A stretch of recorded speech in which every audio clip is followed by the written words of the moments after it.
এরপরে আমি শ্রমজীবী স্বাস্থ্য উদ্যোগের তরফ থেকে সৌমক কান্তি বাদ সৌমকে বলতে বলেছি। শ্রমজীবী স্বাস্থ্য উদ্যোগ নাম শুনেই বুঝতে পারছেন এটি প্রান্তিক মানুষদের সঙ্গে কাজ করে।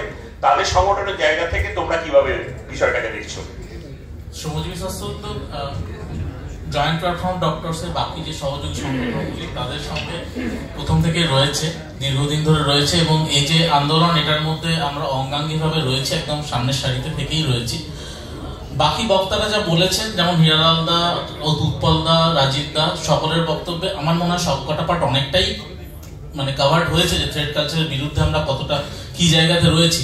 একটা জায়গা আমার এবং আমার সংগঠন মনে করে সেটা অবশ্যই আমাদের থাকা উচিত, যেটা হয়তো এর মধ্যে আসেনি, এটা আমাদের সকলেরই মননে রয়েছে, হয়তো মনে রয়েছে।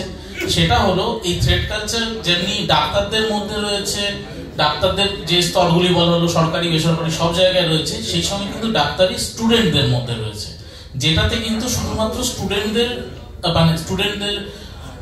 পুরোটাই কিন্তু স্টুডেন্টদের পক্ষে সম্ভব নয় সেই থ্রেড কালচারকে কাটিয়ে ওঠা। ফলে আমাদের একটা ডাক্তারি সংগঠন, প্রত্যেকটি ডাক্তারি সংগঠনের এটা একটা দায়িত্ব, তার নিজের নিজের জায়গায়।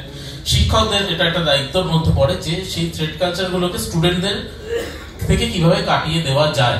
সেই জায়গাটা একটা জায়গা কিন্তু আমরা যখন আশপাকরা রয়েছে, এখানে আশপাক রয়েছে, অনিকেত রয়েছে, ওরা যে সময় অনশন আন্দোলন করলো সেই সময় কিন্তু এই থ্রেড কালচারটাকে একদম মূল থেকে উপড়ে ফেলার সব থেকে বড় হাতিয়ারটা ওরা এতদিন অনশন করে যেটা জোগাড় করেছিল সেটা কিন্তু কলেজে কলেজে গণতান্ত্রিক পরিবেশ ফিরিয়ে আনার কথা, অর্থাৎ ছাত্র সংসদ নির্বাচন। আমার মতে এবং আমার সংগঠনের মতে আমাদের কিন্তু সেইটার দিকেও আমাদের একটা চোখ রাখতে হবে, এবং আমার মনে হয় যে সেই দিকে কিন্তু আমাদের জুনিয়রদের সঙ্গে, আমাদের স্টুডেন্টদের সঙ্গে, জুনিয়র ডাক্তারদের সঙ্গে আমাদের একসাথে মিলে সেটার একটা পদক্ষেপ নিতে হবে, তবেই এই থ্রেড কালচার কিন্তু একদম মূল থেকে বিনাশের দিকে আমরা যেতে পারি।